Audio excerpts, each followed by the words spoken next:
Vamos lá para a correção do módulo 45 do livro 3, da página 95. Exercício 1. Em uma pequena fábrica de chocolates artesanais, a produção de bombons é distribuída em caixas, sendo a mesma quantidade por caixa. Em cada uma delas, há variados sabores, sendo 5/14 dos bombons de cada caixa com recheio de morango.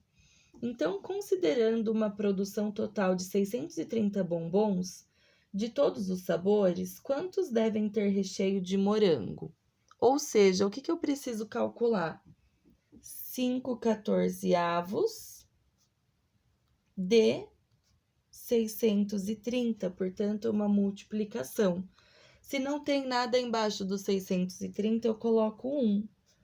Então, multiplicação de fração é de cima com de cima e de baixo com de baixo.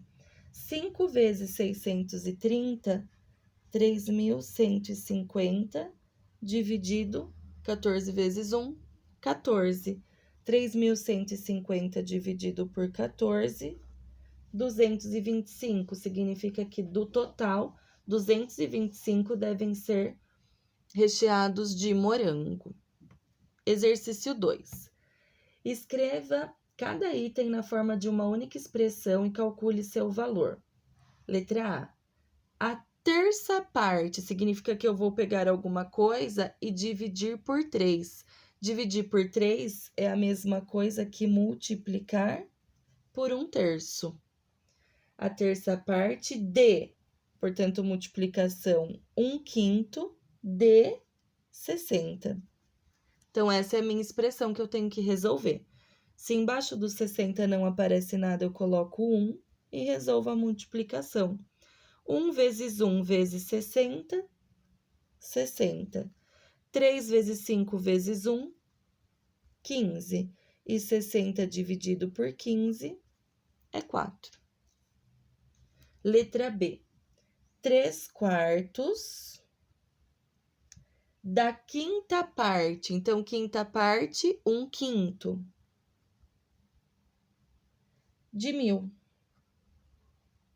Então, de novo, se no denominador do 1.000 não apareceu nada, eu vou pôr o 1 e vou resolver a multiplicação. 3 vezes 1 vezes 1.000, 3.000. 4 vezes 5 vezes 1, 20. Dá para cancelar um 0 aqui no final, ó. E aí vai ficar 300 dividido por 2, que é 150. Exercício 3. Cada uma das figuras está dividida em 16 partes iguais. Então, o meu todo foi dividido em 16. Em qual delas a parte cinza corresponde a 5/8 da área total? Então, aqui é um problema de equivalência de fração, na verdade. O meu todo foi dividido em 16 e eu quero saber qual deve ser o numerador desse todo, ou seja, quantas partinhas devem estar pintadas desse total de 16 para ser equivalente a 5/8. Para o 16 virar 8 ou para o 8 virar 16, eu multiplico por 2. Então, significa que esse 5 eu também tenho que multiplicar por 2, que vai dar 10. Portanto, eu tenho que ver em qual dessas figuras 10 partes estão pintadas de cinza. E a única figura que acontece isso é na letra D. 4. Uma excursão foi planejada por um grupo de amigos que contratou o serviço de uma empresa de transporte para transportá-los de ônibus. O tempo total da viagem é de 5 horas. E o motorista parou em um posto quando já havia percorrido 2/3 do tempo total. Então, 2/3 de 5 horas. Só que olha a pergunta. Nessas condições, quantas horas e quantos minutos ainda faltam para terminar a viagem?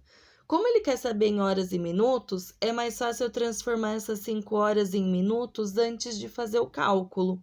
Então, 5 horas é a mesma coisa que 300 minutos. Então, é mais fácil eu calcular 2/3 de 300, porque aí eu vou ter o resultado em minutos. Se não tem nada embaixo do 300, eu coloco 1, e aí vai ficar 600 dividido por 3, 200. Significa que ele já percorreu 200 minutos, ele quer saber quantos minutos faltam. Se a viagem demora 300 e ele já andou 200, significa que faltam 100 minutos. E 100 minutos é a mesma coisa que 1h e 40 minutos.